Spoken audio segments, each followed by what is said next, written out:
welcome back. I hope you all had a wonderful weekend. I know I did. And so today, again, is going to be the start of a new week of virtual school every day. Make sure you have your packet and a pencil handy, and then we'll get started right away. So as always, we're going to start with Bible. For Bible today, of course, we're continuing our devotional series, Indescribable 100-Day Journey About God and Science. And today we're on day 16, and it's titled Thick and Thin. And before we get started today with the devotion, our focus verse for the day, it comes from John chapter 15, verse 5, and it says, I am the vine, and you are the branches. If a person remains in me, and I remain in him, then he produces much fruit. But without me, he can do nothing. Again, our devotion is titled Thick and Thin. It says, let's start with an assignment. Go stare at a tree. Actually, just look at the one on our screen. And it says, don't just glance at it. Really study it. Examine its trunk, its colors, and its branches. How tall is it? How wide? A tree is one of God's greatest designs. In fact, in the book of Genesis, God himself said it was a good design. Want to know something incredible? God repeated the basic design of a tree inside you, and in more ways than just one. You see, God created trees to have a main trunk and lots of branches that, branch off from the trunk. Those branches carry sap, which is kind of like a tree's blood, and it's nutrients to every part of the tree. God created your blood vessels to work in a similar way. These vessels carry your blood and all its nutrients to every part of your body. The biggest vessels connect to the heart and are like the trunk of a tree. The smaller vessels, like branches of a tree, branch off to carry blood into tinier and tinier areas so every part of your body is reached. In much the same way, Jesus is our divine tree and we are branches growing from him. If our connection to him is damaged, then we are damaged too. Just as a branch cut away from a tree no longer grows or produces fruit, if we cut ourselves away from Jesus, we no longer grow or produce his fruit of love, kindness, joy, and peace. So stay connected to Jesus and you'll stay nourished and able to produce a rich harvest of heavenly fruit. Let's pray. Thank you, Lord, for nourishing me like the branch of a tree. Help me always to stay connected to you so that I can keep growing and producing good fruit because you are all that I need. It's in your name we pray. Amen. All right, for math today, I'm going to let you choose again. You can either choose extra math or reflex. Again, if you need your login for extra math, comment below or have your parents send me a message and I can send that to you. And then for reflex, you'll go to the link, click on our class, and then find your name, and everybody's password is ABC. Both links are in the description. Go ahead and pause the video and get started.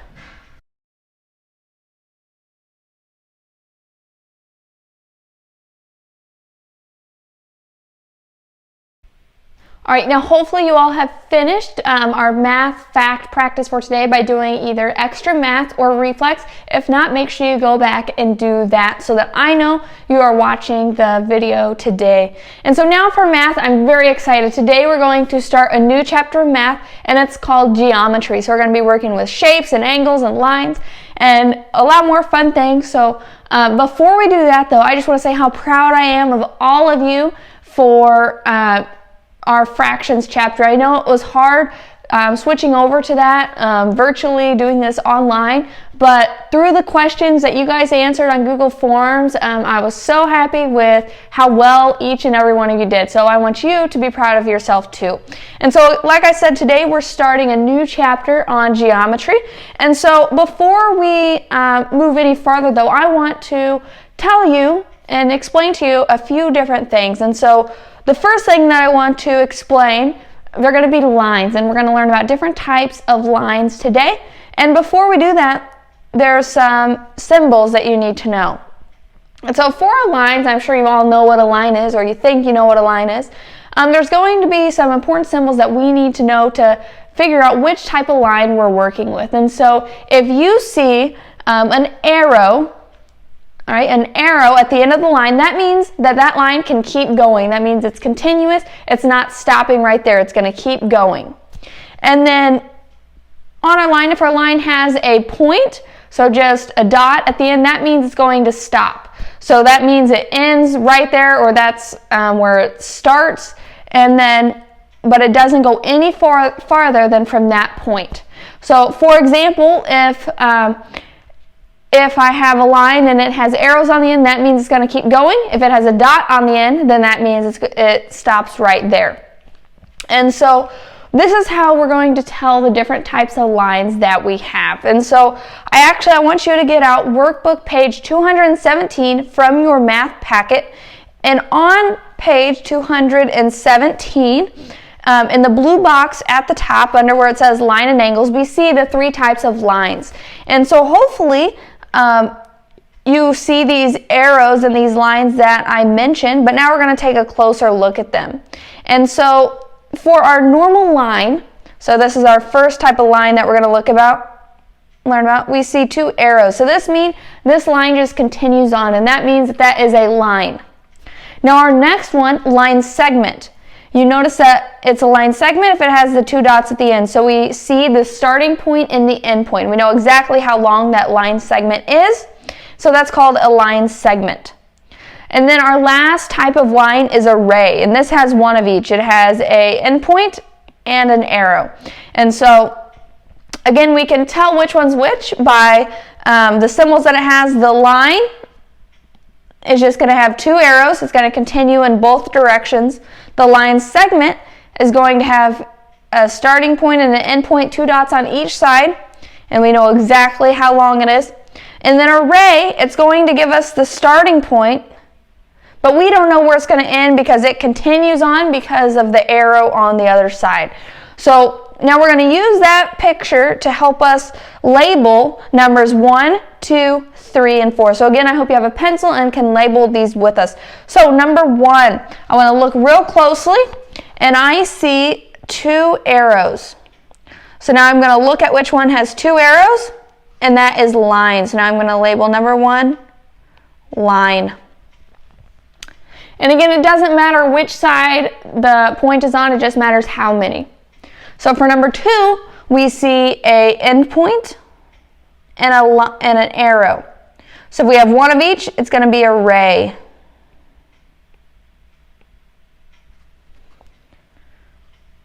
Now number 3, I see the two dots. I see an end point and a starting point, right?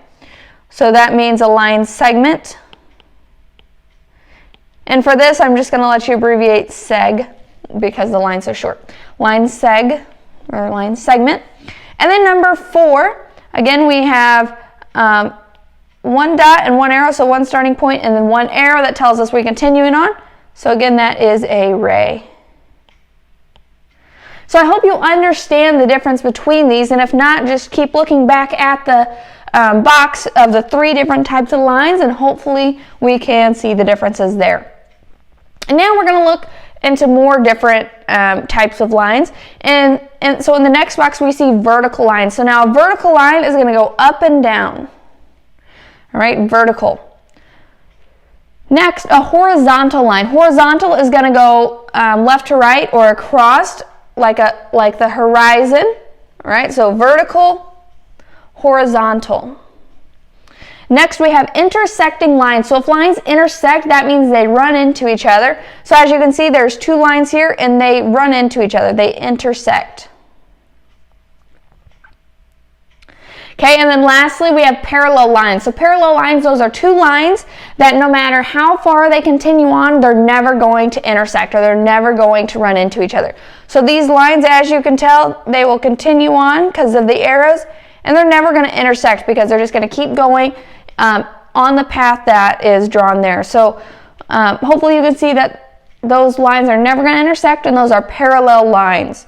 So again, vertical, up and down, horizontal, across like the horizon, intersecting, that means they run into each other, they intersect, and then parallel lines, they will never intersect.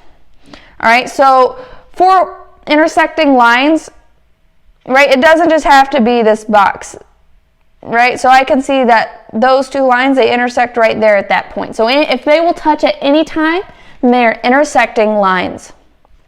All right, so we're going to use those 4 types of lines in the box to label these ones. And so number 5, hopefully we can see that it intersects, so we're going to put intersecting line. We're going to just write intersect. Number 6, just a line that goes up and down, so this is going to be a vertical line. Number 7, if we look closely, those lines are never going to intersect, but they will continue because they have arrows on each side, but they're never going to touch each other. So those are going to be parallel lines. And again, those lines are horizontal, right? But they're going to be parallel because there's 2 of them. And then number 8, right? There's only one line, so we can't tell if it's parallel or intersecting, but we can tell that it is going across like the horizon, so it's horizontal.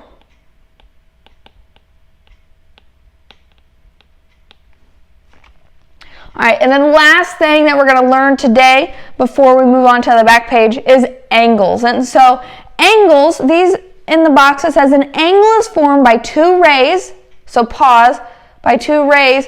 A ray, remember, that is a line that has the starting point, the dot, and 1 arrow. Right, so a ray or line segment that has a starting point and an ending point, the 2 dots, that share an end point. A right angle forms a square corner. So before we get to that last sentence, we just need to know what an angle is. So on number 9, I'm going to show you. All right, so these shapes, they don't have the arrows or the actual dots, but they do end because that's where another line starts. So let's take these 2 lines right here. I'm going to switch to red. Make 1 line red and 1 line blue. So these 2 lines right here, all right, they share an end point. That means they intersect at this point right here, right? And so where they intersect, the space between that inside is going to be the angle. Okay, that's the angle. And so let me erase that so we can see the actual problem. So the angle, that's going to be the space inside where 2 lines meet. So this shape in particular on number 9, it has 1, 2, 3 angles. All right, and so we can go ahead and fill that in because we're writing the number of angles there. And then line segments, right? So line segments, those are the lines that don't continue on. And so this shape is made up of 1, 2, 3 line segments. But then there was a second part of the directions. It says, draw a square in each right angle. And so how we're going to tell if an angle is a right angle, I have a piece of paper right here. You can use any piece of paper that you want, probably the smaller the better. But if the 2 lines, right, if they form a perfect square when they meet up, then that is a right angle. So I can tell if something is a right angle by taking my piece of paper or my index card, as your workbook page says, and line that up with the angle. If it matches it perfectly, if it forms a perfect square, perfect corner, then that is a right angle. And so in this, all right, we see if you line up your square, that is a perfect square for that angle. This one, and this one.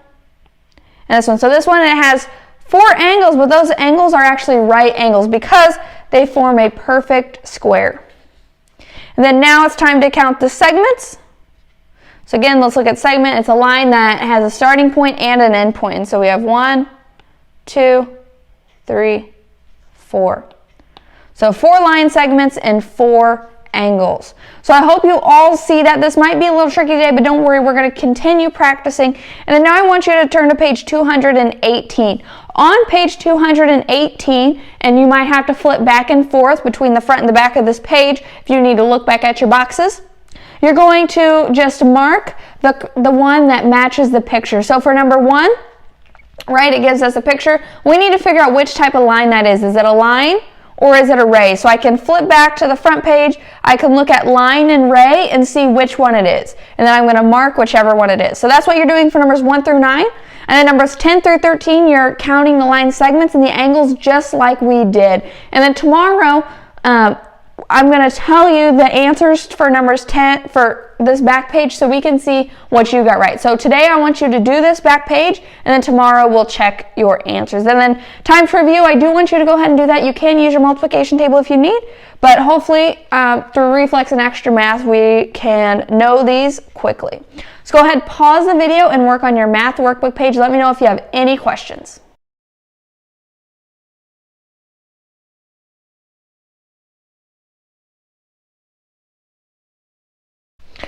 All right, so now hopefully you have finished your math workbook page. If not, make sure you pause the video and go back. Again, if you need to take a little break right now, go do some jumping jacks, run around, bathroom, drink, get a drink, do that, and then make sure you do whatever you need to do so that we can stay focused and continue on with our learning today. And so now we're going to move on to reading, and so we're going to continue Flat Stanley.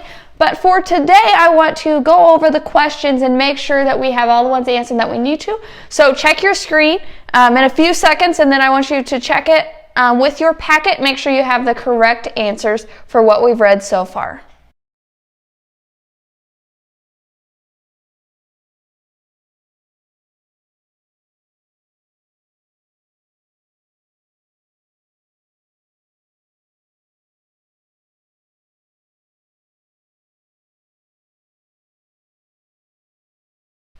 All right, so now that we've checked our answers from our packet, we're going to continue reading Flat Stanley. Today, I'm going to read Chapter 3 to you, and since it is so nice outside, I'm going to read from outside. So let's go ahead, make sure you follow along if you are able.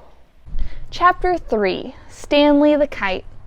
Mr. Lambchop had always liked to take the boys out with him on Sunday afternoons to a museum or roller skating in the park, but it was difficult when they were crossing streets or moving about in crowds. Stanley and Arthur would often be jostled from his side, and Mr. Lambchop worried about speeding taxis or that hurrying people might accidentally knock them down. It was easier after Stanley got flat. Mr. Lambchop discovered that he could roll Stanley up without hurting him at all. He would tie a piece of string around Stanley to keep him from unrolling and make a little loop in the string for himself. It was as simple as carrying a parcel, and he could hold on to Arthur with the other hand. Stanley did not mind being carried because he had never much liked to walk. Arthur didn't like to walk either, but he had to. It made him mad. One Sunday afternoon in the street, they met Ralph Jones, an old college friend of Mr. Lambchop's. "Well, George, I see you have brought some wallpaper," Mr. Jones said. "Going to decorate your house, I suppose?" "Wallpaper?" said Mr. Lambchop. "Oh, no, this is my son Stanley." He undid the string and Stanley unrolled. "How do you do?" Stanley said. "Nice to meet you, young feller," the man said. "George," he said to Mr. Lambchop, "that boy is flat." "Smart, too," Mr. Lambchop said. "Stanley is third from the top in his class at school." "Phooey," said Arthur. "This is my younger son, Arthur," Mr. Lambchop said, "and he will apologize for his rudeness." Arthur could only blush and apologize. Mr. Lambchop rolled Stanley up again, and they set out for home. It rained quite hard while they were on the way.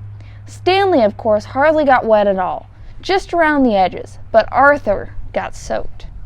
Late that night, Mr. and Mrs. Lambchop heard a noise out of the living room. They found Arthur lying on the floor near the bookcase. He had piled a great many volumes of the Encyclopedia Britannica on top of himself. "Put some more on me," Arthur said when he saw them. "Don't just stand there. Help me."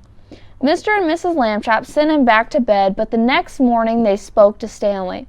"Arthur can't help but be jealous," they said. "Be nice to him. You're his big brother after all."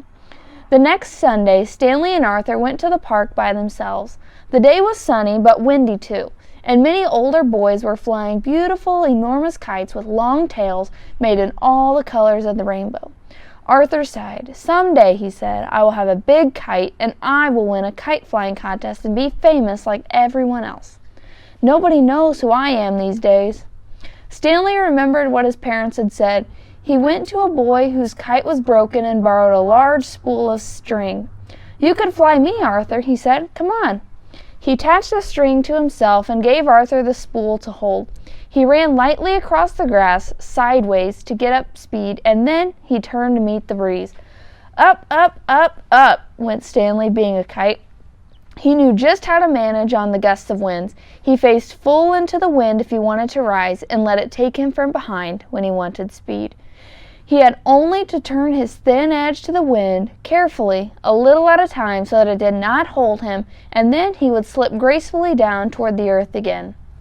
Arthur let out all the string, and Stanley soared high above the trees, a beautiful sight in his red shirt and blue trousers against the pale blue sky.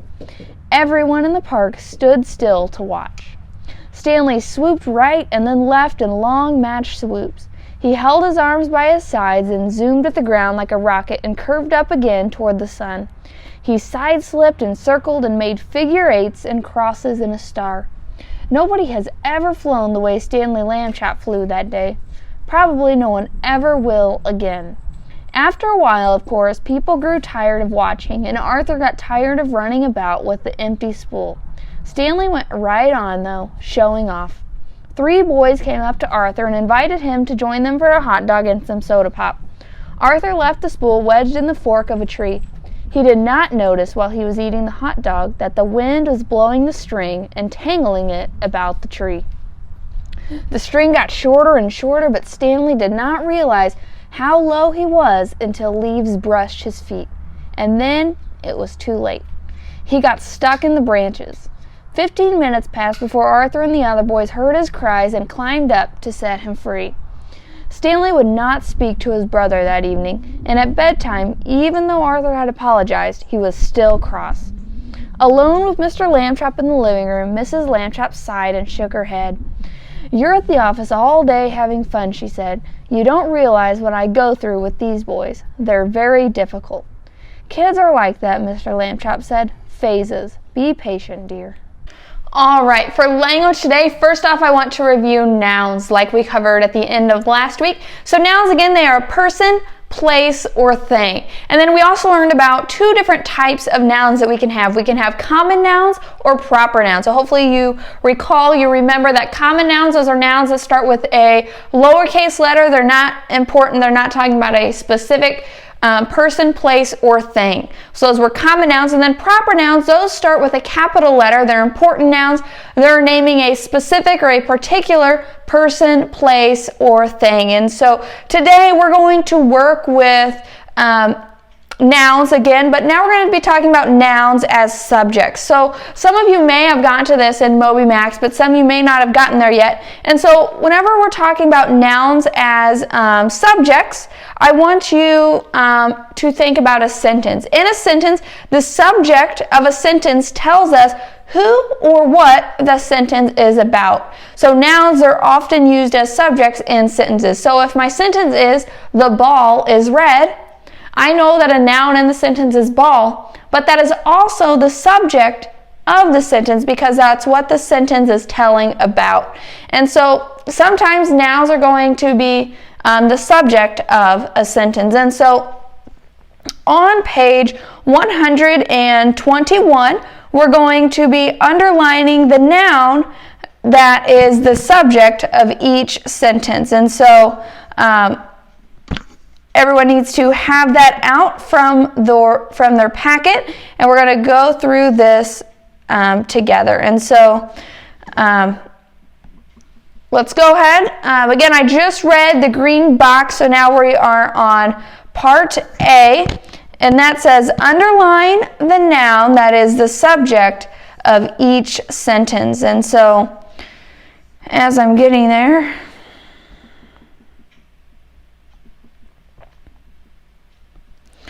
so underline the noun that is the subject of each sentence. And so, excuse me, my paper is a little crooked, but that's all right.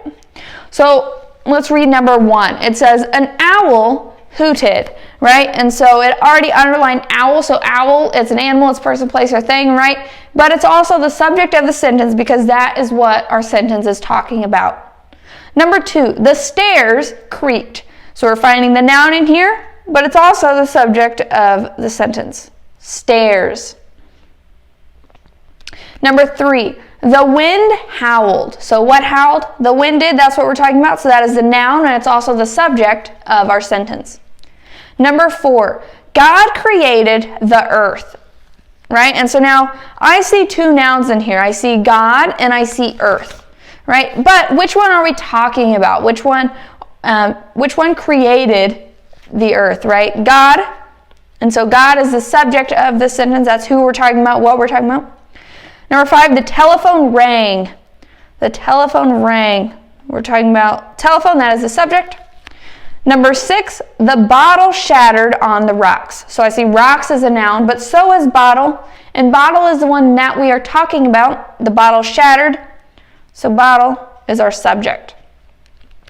So now I want you to continue and do numbers 7 through 12, just like I did numbers 1 through 6. All right, so don't do that yet because I'm going to give you some directions on part B that you're also going to do. So right now, just know that you have to do 7 through 12. If you need to circle that is okay. And then for part B, you're going to be thinking of a noun that would make a good subject for each of the sentences below. And I only want you to choose 5. So you can choose any 5 that you want to do. And you're going to think of a noun that would make a good subject for the sentence. So number 1, blank rang the bell. So I'm trying to figure out what subject, what noun could go there for what rang the bell, right? So I can say James rang the bell. Right, James is my subject of this sentence now. So I want you to go through, pick 5 sentences, and fill out the subject for that sentence. But remember, it has to be a noun. So go ahead, pause the video, and finish up workbook page 121.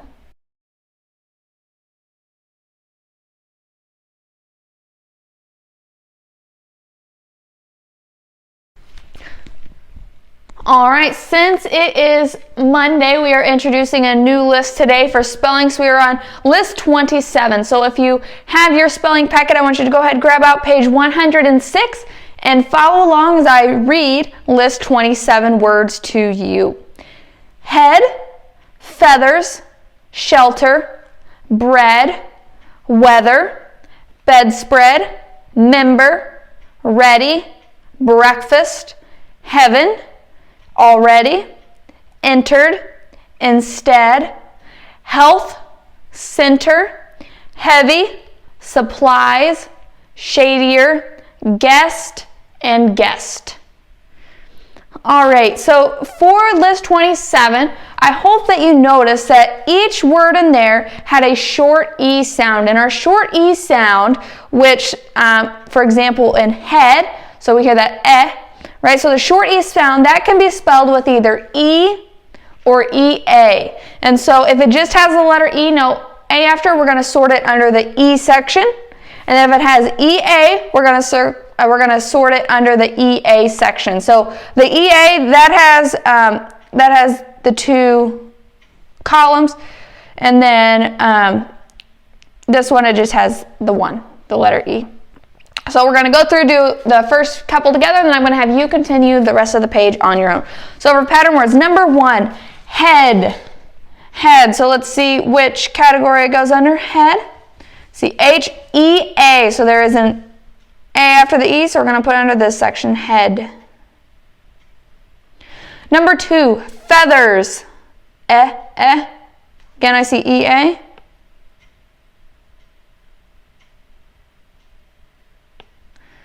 Good.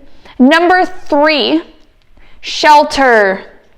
Shelter. There's no A after it, just shelter. So that goes under just the E.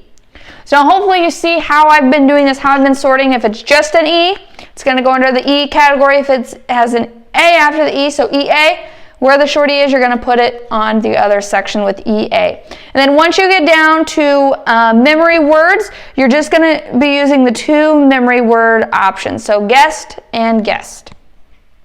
So go ahead, I want you to pause the video and complete spelling workbook page 106.